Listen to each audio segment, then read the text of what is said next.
जब मैं खाली रूम में बैठ के ये सोच ही रहा था कि वो बेसिक चीज क्या हो सकती है जो कि सिनेमेटोग्राफी में लाइव की तरह काम करे। बहुत सोचने के बाद मेरे बल्ब की बत्ती जली। तब मुझे एहसास हुआ light is not just about exposure, it brings life in your cinematography. तो आज मैं कुछ ऐसे लाइटिंग टेक्निक्स या लाइटिंग एंगल बताने वाला हूँ जो मेरे इस लाइन को जस्टिफाई करेगी। इंडियंस को शुरू से ही ब्राइट चीजें काफी पसंद है, जैसे ब्राइट स्क्रीन टोन, कॉस्मेटिक, हाँ इंक्लूडेड फेयर एंड लवली। और इस चीज को इंडियन ऑडियंस से ज्यादा सीरियल फिल्म मेकर समझते हैं। जब भी तुम बचपन में मम्मी के साथ सीरियल देखते थे तो तुमने नोटिस किया होगा सीरियल में जितना भी कैरेक्टर है सबको गोरा और फेस काफी ब्राइट रखा जाता था। वेल रखा तो अभी भी जाता है। ओवरऑल पूरा सीन ब्राइटनेस से भरपूर रहता था। और इसका पीछे का लॉजिक तो मजेदार है ही, बट उससे भी ज्यादा मजेदार है नीचे दिया गया सब्सक्राइब बटन। आप दबा गए वहाँ और फील यहाँ पे कुछ कुछ होगा। मजाक नहीं कर रहा हूँ, एक बार दबा दो। फिल्म मेकिंग की दुनिया में इस लाइटिंग टेक्निक को कहते हैं फ्लैट लाइटिंग। मेनली इसमें होता यह है कि लाइट को सीधा आपके थोपड़े में मारा जाता है, जिसके कारण फेस का जितना भी टेक्सचर और इमोशन है सब गायब हो जाता है। और एक सेकंड रुको, सुनने में बहुत मजेदार लग रहा होगा, बट तुम भूल के भी अपने वीडियो में इसको सिनेमैटिक शूट करने के लिए मत यूज कर लेना।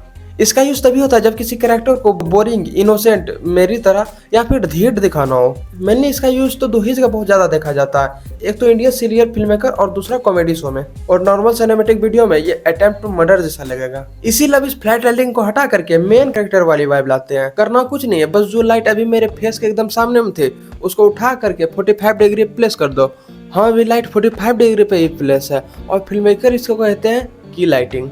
सिनेमा में हर एक शॉट इसी लाइटिंग टेक्निक से स्टार्ट होती है और इस लाइटिंग टेक्निक को बाप ऑफ द ईयर का अवार्ड भी मिल चुका है। क्या सच में? हाँ, मतलब मान सकते हैं, क्योंकि ये लाइट बाकी लाइट की तरह बस एक्सपोजर को कंट्रोल नहीं करता है, ये ओवरऑल मूड को सेट करता है। ये कैरेक्टर की जॉ लाइन को शार्प दिखाता है और एक राउंड फेस में भी 3D लुक लाता है। तभी तो इस लाइटिंग टेक्निक का यूज करने पे ऑडियंस यही बोलते हैं।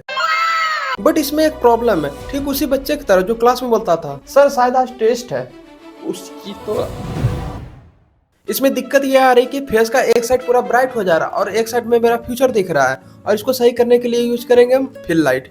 रुको एक सेकंड। ये फिल लाइट मेन लाइट के एकदम अपोजिट में रहता है। इसका यूज ही होता है फेस के डार्कनेस को कंट्रोल करना। बट इसका यूज करने के टाइम ध्यान ये रखना कि मेन लाइट से इसका इंटेंसिटी कम हो, नहीं तो एक बार फिर से वही सीरियल वाली वाइब आने लगेगी। हाँ, वही फेयर लवली वाली।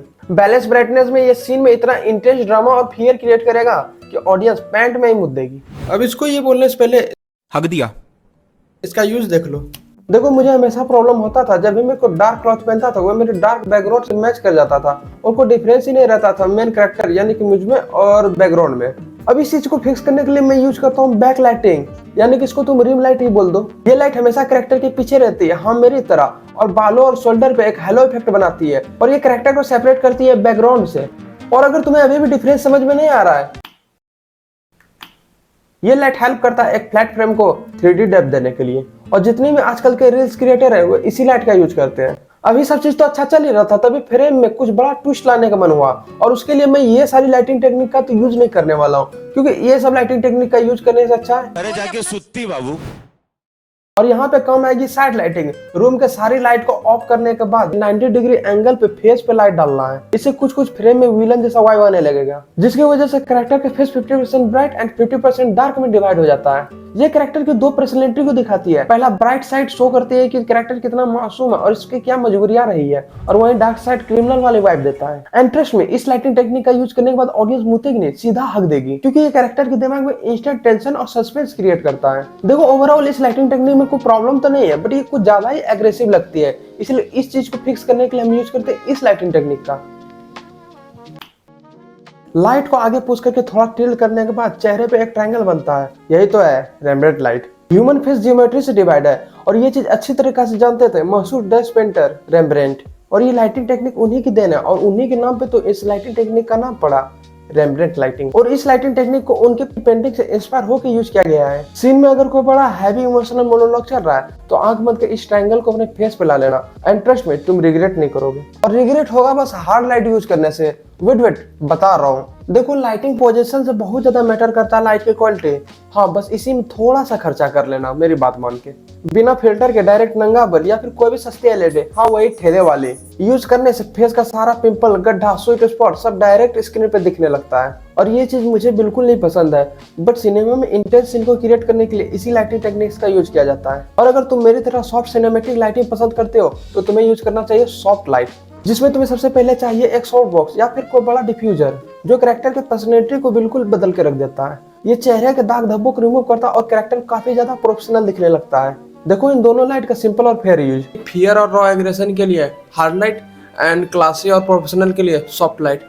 और मैं फिर से कह रहा हूँ, कम से कम एक बजट सॉफ्ट बॉक्स पे इन्वेस्ट कर ही लो। ये तुम्हारी सिनेमेटोग्राफी में लाइफ सेवर की तरह काम करेगा। और अगर बाय करना है तो लिंक बायो में है और ये कोई प्रमोशन नहीं है। अब सबसे मजेदार चीज जो इस डेड बैकग्राउंड में लाइफ सेवर की तरह काम करता है, मैं बात कर रहा हूँ प्रैक्टिकल लाइटिंग की।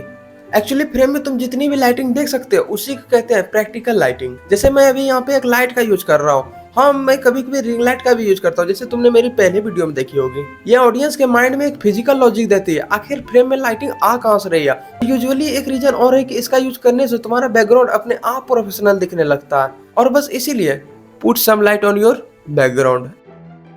देखो सिनेमेटोग्राफी में लाइटिंग टेक्निक्स तो बहुत ज्यादा है, बट जितना भी मैंने लाइटिंग टेक्निक्स इस वीडियो में बताया है उसका यूज करके तुम अपनी वीडियो को नेक्स्ट लेवल सिनेमेटिक बना सकते हो। इसीलिए बहाना छोड़ो, स्टार्ट करो शूट।